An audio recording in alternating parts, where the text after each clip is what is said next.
40 साल का तारिक बेग, जिन्होंने अपने सगे भाई के लिए इतना एहसान किया, लेकिन उसी सगे भाई ने कुछ ऐसा किया।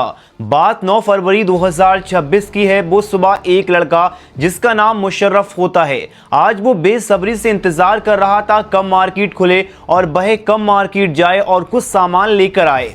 आखिरकार मार्केट खुल जाती है, दुकान पर पहुंचता है, दुकानदार से पूछता है साहब नमक मिल जाएगा। दुकानदार पूछता है कितना नमक चाहिए। ये लड़का पूछता है साहब मुझे 1 क्विंटल नमक चाहिए। दुकानदार ने उससे एक बार भी सवाल नहीं किया, आखिर 1 क्विंटल नमक का तुम क्या करोगे, ये 1 क्विंटल नमक तुम कहाँ यूज करोगे। दुकानदार को सिर्फ पैसे से मतलब था, पैसे इस लड़के से लेता है और 1 क्विंटल नमक उसको दे दिया जाता है। ये लड़का नमक लेने के बाद सीधे अपने घर पहुंचता है। घर में एक इंसान की लाश रखी हुई थी। ये लाश किसी और की नहीं बल्कि इस लड़के के सगे भाई की लाश थी, लेकिन ये जो बॉडी थी उसकी आंखें खुली हुई थी। इस बीच मुशर्रफ करीब 5 घंटे कड़ी मशक्कत करता है।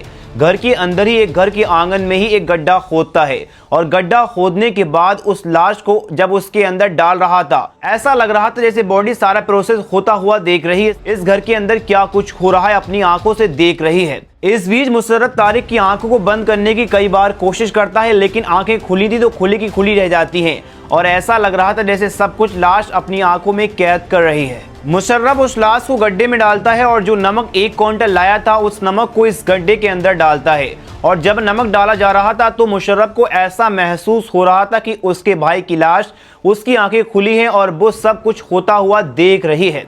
फिर भी मुशर्रफ का दिल नहीं पसीजता। दिल मजबूत कर कर अपने भाई की लाश पर मिट्टी डालता है और मिट्टी डालने के बाद उसको बंद कर देता है। उसके बाद फिर ये टाइल पत्थर से उस जगह को प्लेन कर देता है। अब ऐसा लग रहा था जैसे वहां पर कुछ भी नहीं हुआ है, लाश उसके अंदर दफन थी, लेकिन सब कुछ सबूत मिटा दिए गए थे। ये बात 9 फरवरी 2026 की बात हो जाती है। उसके बाद एक एक दिन ऐसा ही आगे बढ़ रहा था, लेकिन जैसे जैसे मुशर्रफ अपनी आंखों को बंद करता था, उसके भाई की बॉडी की आंखें खुली हुई उसके सामने दिखाई देने लगती हैं। एकदम शर्म सी पैदा हो जाती है। मुशर्रफ सोचने पर मजबूर हो जाता है। कई बार इसके दिमाग में ये ख्याल भी आता है क्यों ना जाकर पूरी की पूरी कहानी किसी को बताऊं और सच दुनिया के सामने ला दूं, लेकिन मुशर्रफ अंदर से डरा हुआ था कहीं पुलिस पकड़ ना और उसको पकड़कर जेल में ना डाल दे और उसकी पूरी जिंदगी सलाखों के पीछे गुजरेगी। ऐसा ही दिन गुजरते चले जा रहे थे। मुशर्रफ घर में रहता था तो उसको सुकून गायब हो चुका था। वह परेशान था, आखिर करे तो करे क्या। ऐसी सिचुएशन पैदा हो जाती, सच बाहर आ जाता है और जब सच बाहर आता है तो लोगों को यकीन नहीं हो रहा था कि एक भाई दूसरे भाई का कत्ल वो भी इतनी भयानक तरीके से कैसे कर सकता है। दोस्तों ये घटना उत्तर प्रदेश के झांसी की है। यहाँ जो रेलवे स्टेशन है, इसी रेलवे स्टेशन से 5 किलोमीटर दूर एक बिहारीपुर जगह पड़ती है और ये बिहारीपुर जो जगह है वह थाना प्रेमनगर क्षेत्र में आती है। यहाँ से लगभग 10 किलोमीटर दूर पुरानी तहसील है। यहाँ पर एक महिला रहती है जिसकी उम्र लगभग 63 साल के आसपास होती है। उसका नाम परवीन होता है। परवीन 10 फरवरी 2026 को अपने बेटे तारिक बेग को फोन कर रही थी। तारिक बेग का फोन मिलाया था, लेकिन ये नंबर स्विच ऑफ आ रहा था। तारिक बेग की मां परवीन थोड़ा परेशान हो जाती है। परवीन ने फिर 15 मिनट यानी 20 मिनट के बाद दोबारा अपने बेटे को कॉल किया, लेकिन फोन नहीं लग पा रहा था। इसके बाद परवीन ने अपने छोटे बेटे जिसका नाम मुशर्रफ होता है उसको फोन किया और उससे पूछा बेटा आपके बड़े भाई का फोन स्विच ऑफ आ रहा है, क्या कोई बात है, क्या कोई परेशानी है। परवीन मुशर्रफ से कहती है बेटा मेरी तारिक से बात करा दो, लेकिन मुशर्रफ जवाब देते हुए कहता है कि माँ बड़े भाई मेरे पास नहीं है, रुको मैं भाई के पास फोन कॉल करता हूँ। कुछ मिनट के बाद मुशर्रफ ने अपनी मां को कॉल वापस किया। मां से बोला बड़े भाई का नंबर बंद आ रहा है और मायूसी भरे अंदाज में मुशर्रफ बोलता है मां भाई जैसे ही घर आएंगे मैं आपकी बात करा दूंगा, लेकिन भैया तो यहाँ पर सुबह से नहीं आए हैं, पता नहीं कहाँ गए हैं। लेकिन माँ तो माँ होती है, उसके दिल में गुड़गुड़ाहट सी होने लगती है। आखिर बड़े बेटे का फोन क्यों नहीं लग रहा है। माँ को बर्दाश्त नहीं होती और 40 मिनट के बाद दोबारा से छोटे भाई और बड़े भाई को दोनों बारी बारी से फोन किया। छोटे भाई से बातचीत हो रही थी, लेकिन बड़े भाई से बातचीत नहीं हो पा रही थी। मन बहुत ज्यादा परेशान होता है क्योंकि माँ तो माँ होती है, क्योंकि जो परवीन होती है वो अपने ससुराल में रह रही होती है कुछ प्रॉब्लम की वजह से। माँ ने सोचा क्यों ना मैं अपने घर जाकर अपने बेटे को देख कर आऊं, आखिर बात है तो है क्या। 10 किलोमीटर का सफर तय करने के बाद परवीन अपने घर पर आ जाती है और घर में आने के बाद अपने ही बेटे को ढूंढने की कोशिश करना शुरू कर देती है। ये बात 10 फरवरी 2026 की है। उसके बाद एक एक करके दिन आगे बढ़ता चला जाता है। 10, 11, 12, 13, 14, 15 तारीख गुजर जाती है। इस तरह से जब 15 फरवरी 2026 आती है, अब इस बीच मुशर्रफ एक प्लान तैयार करता है। मुशर्रफ अपने भाई की गुमशुदगी की रिपोर्ट दर्ज कराने के लिए पुलिस स्टेशन में जाता है। किसी को शक ना हो कि मुशर्रफ ने ही अपने बड़े भाई तारिक को मारा है। जो छोटा वाला बेटा होता है नजदीकी पुलिस स्टेशन प्रेम नगर पहुंच जाता है। वहां जाने के बाद कहता है कि साहब, मेरा बड़ा भाई जिसका नाम तारिक बेग है, वो 9 फरवरी 2026 से लापता है, गायब है और कहीं भी उसका कोई पता नहीं चल पा रहा है, गायब हो गया है। हमने उसे हर जगह ढूंढने की कोशिश की, लेकिन जहां हमसे ढूंढा जा सकता था तलाश की, लेकिन हमें वह कहीं पर भी नहीं मिला। आप साहब मामले को कुछ कार्रवाई कर दीजिए, हमारे भाई को ढूंढ दीजिए। इसके बाद मुशर्रफ अपने बड़े भाई का मोबाइल नंबर पुलिस को देता है। जो उसका एड्रेस होता है, मोबाइल था, जो जानकारी थी भाई की, वो सब पुलिस को दे दी जाती है और एफआईआर पुलिस दर्ज कर लेती है। और एफआईआर दर्ज करने के बाद अक्सर गुमशुदगी के मामले पुलिस गंभीरता से नहीं लेती और इस मामले को पुलिस ज्यादा गंभीरता से बिल्कुल भी नहीं लिया। इसके बाद पुलिस छोटे भाई मुशर्रफ से कहती है, ठीक है, हम अपनी तरफ से कोशिश कर रहे हैं। जो ये लड़का है जिसका नाम मुशर्रफ है और दूसरा जो तारिक बेग है जो गायब हो चुका है। अब इन दोनों के मामा यानी परवीन के बड़े भाई जिनका नाम मोहम्मद सलीम है, मोहम्मद सलीम अब थाने में आना जाना शुरू कर देते हैं। रोज थाने में आया जाया करते हैं। आने के बाद बड़े बड़े अधिकारियों से कहते हैं कि हमारा जो भांजा है उसकी उम्र लगभग 40 साल के आसपास है, जिसका नाम तारिक है, पढ़ा लिखा है, MBA किया हुआ है, लेकिन वो अचानक से लापता हो गया है, गायब हो गया है और गुमशुदगी की आपके थाने में हमने रिपोर्ट भी दर्ज करा चुके हैं, लेकिन आप कोई कार्रवाई क्यों नहीं कर रहे? कई दिन बीत गए हैं। आखिरकार वो दिन आ गया। 19 फरवरी 2026 को एक दरोगा जिसकी नज़र सलीम पर पड़ जाती है और ये दरोगा सलीम को अपने पास बुलाता है और पूछता है कि तुम रोज रोज थाने में आते जाते हो, क्या बात है, क्या परेशानी है, क्या दिक्कत है? फिर सलीम बताता है कि साहब, मेरा एक भांजा है, बहुत दिनों से गायब है, मुकदमा भी आपके थाने में दर्ज कर दिया है, लेकिन पुलिस कोई कार्रवाई नहीं कर रही, करूं तो मैं क्या करूं? इस बीच उस दरोगा को पता चलता है कि कैसे इनका एक भांजा गायब हो गया है। उसके बाद दरोगा सलीम से कहता है कि ठीक है, आपके परिवार में जितने भी सदस्य सबको आप थाने बुलाकर ले आओ, उनसे बातचीत करनी है मुझे। उसके बाद सलीम सभी को थाने लेकर आता है।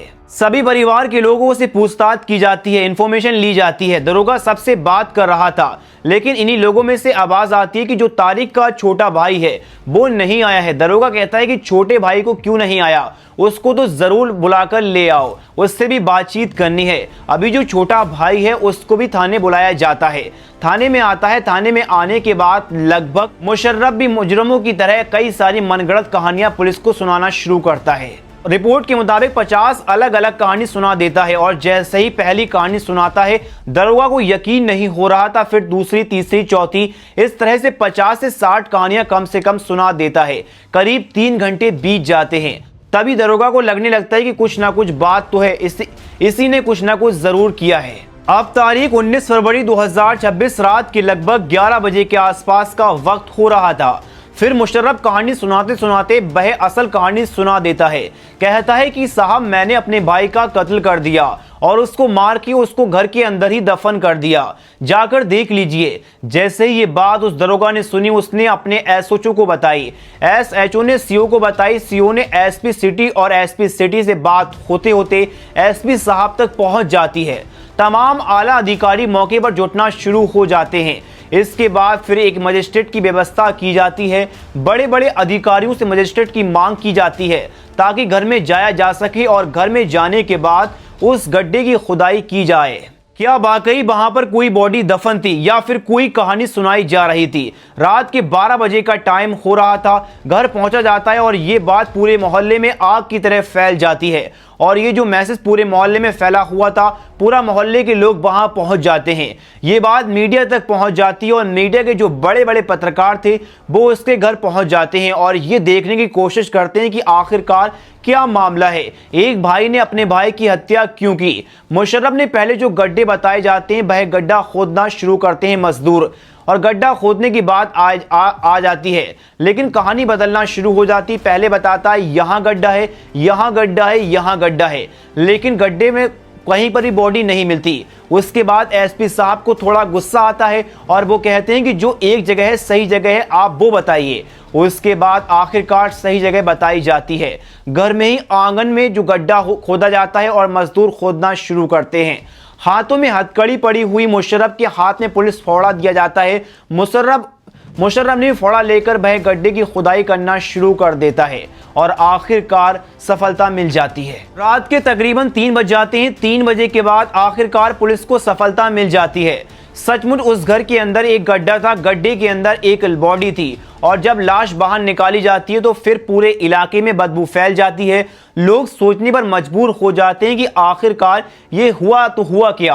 पुलिस ने उस लाश को कब्जे में लिया और कब्जे में लेने के बाद पोस्टमार्टम के लिए भेज दिया। अब यहां से इस कहानी के बारे में जांच जुटाने पुलिस शुरू कर देती है। आखिर कत्ल क्यों हुआ, इसके पीछे की क्या वजह है और क्या कारण है। अब यहां से जो खुलासा हुआ उसे सुनकर आप भी हैरान हो जाएंगे। तारिक बेग के घर की मुखिया, जिनका नाम अकील बेग होता है, अकील बेग गवर्नमेंट कॉलेज में एक टीचर के पद पर तैनात होते हैं। उनकी जो पत्नी होती है, जिनका नाम शगुफ्ता परवीन होता है, वह न्यायालय में पेशकार के पद पर जॉब कर रही थी। इन दोनों के 3 बच्चे होते हैं, जिनमें 2 बेटी और 1 बेटी होती है। सबसे बड़े बेटे का नाम तारिक बेग होता है, दूसरे बेटे का नाम मुशर्रफ बेग होता है और एक बहन होती है। बहन की शादी कुछ साल पहले हो जाती है, लेकिन अचानक से 12 मार्च 2022 को जो अकील बेग होते हैं वह घर से निकल जाते हैं किसी काम से। और जब घर से निकल जाते हैं और उसके बाद वो घर वापस नहीं आते, घर के लोग टेंशन लेना शुरू कर दिया जाते हैं कि उनके बाप कहां गायब हो गए। और फैमिली मेंबर अकील बेग 2 से 3 दिन कई जगह पर ढूंढते हैं, लेकिन आखिरकार फैमिली वालों को पता चलता है कि आसपास के लोगों से खबर मिलती है कि घर से लगभग 3 किलोमीटर दूर उनकी बॉडी पड़ी हुई है एक खाई के अंदर। और जिस बाइक से अकील बेग गए थे वो बाइक भी वहीं पड़ी हुई थी। जब उनकी बॉडी लेकर आते हैं तो उनका सफर्दे खाक किया जाता है, लेकिन इस बीच एक अहम जानकारी सामने आई। पता चलता है कि जो अकील बेग थे वो सरकारी नौकरी थी, वो सिर्फ 1 महीने की नौकरी बची थी। 1 महीने के बाद यानी अप्रैल 2022 में ये रिटायर हो जाते। उसके कुछ दिन के बाद उनकी पत्नी रिटायरमेंट नजदीक आ जाता है, लेकिन अब यहाँ से असली कहानी शुरू होती है। अकील बेग की पत्नी, जिनका नाम शगुफ्ता परवीन होता है, वो अपने बड़े वाले बेटे से बोलती हैं कि देखो बेटा, अगर तुम्हें कोई ऐतराज ना हो, तुम अपने पापा की जगह नौकरी कर सकती हो। हमें इस तरीके से कई सारे ऑफर आए हैं, अगर तुम्हें नौकरी करनी है तो बताओ, तुम्हारी नौकरी लग जाएगी। तो बड़ा बेटा जो होता है तारिक बेग, वो कहता है कि माँ, इतनी मेहनत से मैंने पढ़ाई की है, मैंने MBA किया है और मैं नौकरी करना चाहता हूँ, कुछ अच्छी वाली और अच्छी नौकरी हासिल करना चाहता हूँ। अगर आपको एतराज़ ना हो, छोटा भाई ग्रेजुएट है, अगर तुम्हें कोई एतराज़ ना हो तो एक काम करो, छोटे वाले भाई को वह नौकरी लगवा दो। छोटे भाई से जब ये बात कही जाती है तो उसने कहा, जैसे आप लोगों की मर्जी, मैं वैसे ही राजी हूँ, मुझे कोई दिक्कत नहीं है, कोई परेशानी नहीं। आखिरकार पूरी फैमिली के सपोर्ट के बाद छोटे वाले भाई की नौकरी लग जाती है, लेकिन उसकी नौकरी मिलती है चपरासी की। वो इसलिए मिलती है क्योंकि ग्रेजुएट के लिए CET TET कई सारे एग्जाम परीक्षाएं होती हैं। एक अध्यापक बनने के लिए उसे कंप्लीट करनी थी, लेकिन मुशर्रफ वह कंप्लीट नहीं कर पाता, इसीलिए वह सिर्फ चपरासी रह जाता है। लेकिन यहाँ दिन आगे बढ़ते चले जाते हैं। जैसे पिता की मौत होती है तो माँ की तबीयत ज़्यादा खराब होने लगती है। मानसिक रूप से वह परेशान थी और वह अपने आप को तसल्ली देने के लिए अपने घर कम और अपने मायके में ज़्यादा रहने लगती है, क्योंकि जो मायका होता है वह पुरानी तहसील मोहल्ले में लगभग यहाँ से 10 किलोमीटर दूर का फासला था। अब जो बड़ा बेटा तारिक जो होता है वह एग्ज़ाम देने लगातार तैयारी कर रहा था। साल 2022 से 2026 आ जाता है, लेकिन उसको नौकरी कहीं अच्छी जगह नहीं लग पाती और नौकरी न लगने की वजह से थोड़ा टेंशन होने लगता है, चिड़चिड़ापन सा हो जाता है। लेकिन इसके जो छोटा भाई है उसकी ज़िंदगी पटरी पर आ जाती है। उसकी ज़िंदगी बिल्कुल ठीक ठाक चल रही थी। घर से महज 20 किलोमीटर दूर एक घर होता है। उस घर में एक लड़की होती है। उस लड़की को वह अक्सर देखा करता था। एक दिन उस लड़की को रोकता है। रोकने के बाद कहता है कि मैं तुमसे शादी करना चाहता हूँ, तुम्हें अगर कोई एतराज़ ना हो तो अपने परिवार वालों से बातचीत कर लो और मैं तुमसे शादी करके पूरी ज़िंदगी तुम्हारे साथ रहना चाहता हूँ। लड़की ने अपने परिवार वालों से बातचीत की। लड़की के परिवार वाले तैयार हो जाते हैं। सरकारी नौकरी थी, भले ही चाहे चपरासी की हो, लेकिन घरवाले जब तैयार हो जाती हैं तो 9 दिसंबर 2025 को आखिरकार धूमधाम से शादी हो जाती है और एक घर में बहू आ जाती है। यानी बहू घर में रहने लगती है। माँ जो होती है वह अक्सर मायके में रहती है। छोटे बेटे की बहू आ जाती है, उसकी शादी हो चुकी थी। 2 भाइयों में एक पत्नी आ जाती है और जो बड़ा भाई होता है वह टेंशन में रहने लगता है क्योंकि उसकी नौकरी नहीं लग पाती। 8 फरवरी 2026 को मां परवीन जो होती है वह अपने मायके में गई हुई होती है और जो मुशर्रफ की बीवी थी वो भी मायके चली जाती है। यहाँ से महज 10 किलोमीटर दूर है। जो छोटा भाई है वह ऊपर रहता है और जो बड़ा भाई है वह ग्राउंड फ्लोर पर सोया होता है।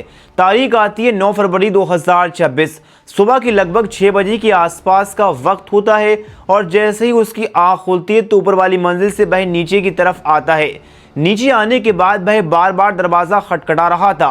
काफ़ी देर के बाद दरवाज़ा खुलता है और जैसे ही दरवाज़ा खुलता है तो बड़ा भाई सामने था और उसने देखा कि एकदम से अपने छोटे भाई मुशर्रफ को गालियां देना शुरू कर देता है और इतनी गंदी गाली दे रहा था कि अपना छोटा भाई को, जिससे छोटा भाई को भी शर्म आने लगती है। छोटा भाई कहता है कि तुम इस तरह से गाली कैसे दे रहे हो, तुम्हें शर्म नहीं आती, मैं तुम्हारा सगा भाई हूं। जब छोटे भाई ने विरोध किया तो बड़े भाई और ज्यादा गाली देना शुरू कर दिया।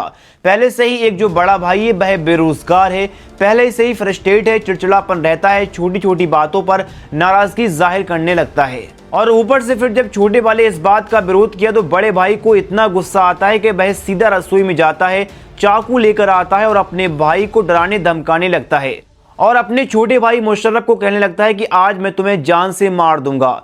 इससे पहले वह कुछ हमला करता, उससे पहले ही छोटे भाई के हाथ में कहीं से कुल्हाड़ी लग जाती है। मुशर्रफ कुल्हाड़ी लेकर वह अपने भाई पर हमला करता है और ऐसा हमला करता है कि एक ही कुल्हाड़ी में उसका भाई नीचे गिर जाता है। लेकिन यहाँ पर बात खत्म नहीं होती। पहले अपने भाई को कुल्हाड़ी से मारता है, उसके बाद अपने भाई के हाथ से चाकू लेकर उसकी गर्दन पर वार करता है। छोटा भाई हमले करने की कोशिश की थी लेकिन उसके हमले से पहले ही छोटे भाई ने अपने बड़े भाई पर 5 से 6 7 बार कर उसे जान से मार दिया।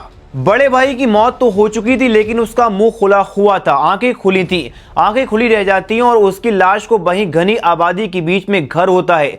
कम से कम 2000 वर्ग फीट का घर है। इस घर के अंदर लाश पड़ी हुई है। वह समझ नहीं पा रहा है कि आखिर करूं तो करूं क्या। तभी उस लाश को खींचते हुए आंगन में ले जाता है और वहां आंगन में, जहां पर उसके आंगन में टीन पड़ी हुई होती है। इस बीच उसने बहुत देर तक सोचता रहता है करूं तो करूं क्या, आगे करना क्या चाहिए, क्या नहीं करना चाहिए। सबसे पहले उसने उस जगह पर हत्या की थी, वहां पर खून था, उसे बिल्कुल पूरी तरीके से पानी से साफ कर दिया। पानी से पूरी तरीके से साफ करने के बाद वह उस दिमाग में ख्याल आता है क्यों ना बाजार जाया जाए, बाजार से नमक लेकर आए। नमक लेने के बाद जल्दी से बाजार जाता है, 1 क्विंटल नमक लेकर आता है। नमक लाने के बाद अगले 5 घंटे तक वह अपने घर के अंदर अपने ही भाई के लिए गड्ढा खोदना शुरू कर देता है। जब छोटा वाला भाई घर में खुदाई कर रहा था, कब्र खोदते खोदते मुशर्रफ बहुत थक जाता है। उसके भाई की लाश पड़ी हुई, ऐसा लग रहा था जैसे इसका भाई ये सारी प्रक्रिया को देख रहा है। उसकी आंखें खुली थी। गड्ढा खोदने के बाद उस लाश को गड्ढे में डालता है और गड्ढे में डालने के बाद उसने ऊपर से नमक डाल देता है और उसके मन में, दिमाग में ख्याल आता है कि आखिरकार तूने ये क्यों कर दिया। जब उसने उस लाश को निकलवाया तो इस बीच मीडिया वाले पत्रकार मौजूद थे। मीडिया वालों ने जब उसके सामने कैमरा लगाया तो उन्होंने पूछा कि क्यों तुमने अपने भाई का मर्डर प्रॉपर्टी के लिए किया। तो ये हंसते हुए कहता है कि प्रॉपर्टी तो हमारे पास सिर्फ एक ही घर है और घर के अलावा हमारे पास कुछ भी नहीं है। ऐसा कुछ भी नहीं है, मैंने अपने भाई का मर्डर इसलिए नहीं किया है। तभी एक पत्रकार ने ये सवाल किया कि ऐसा तो तुम्हारी बीवी से कोई उसका अफेयर वगैरह तो नहीं था। हालांकि ये ऑन कैमरा बात नहीं हुई थी, ये रिकॉर्डिंग नहीं है। जब एक पत्रकार ने सवाल किया कि तुमने लव मैरिज की है और तुम ज़्यादातर अपने घर से बाहर रहते हो, काम के चलते ड्यूटी पर चले जाते हो, तुम्हारा भाई घर में रहता है और तुम्हारी बीवी और उसकी गलत नज़र तो नहीं चली गई थी, इसी बात का तुम्हें पता चल गया हो और तुमने इसीलिए मर्डर कर दिया। उसने कहा ऐसा भी कोई बात नहीं है, सिर्फ वह ऊपर से उतर कर आया था। 9 तारीख को जैसे ही ऊपर से उतर कर आता है तो उसका भाई उसको गाली देने लगता है और इसी नोक-झोंक में उसने अपने भाई को मार दिया। दोस्तों, ये कहानी एक ऐसी है कि एक गाली से किसी की जान भी जा सकती है और ऐसा ही मुशर्रफ ने तारिक बेग को मार के किया। दोस्तों, आपकी क्या राय इस कहानी के बारे में, अपनी राय कमेंट में ज़रूर बताएं। वीडियो को लाइक करें, चैनल को सब्सक्राइब करें।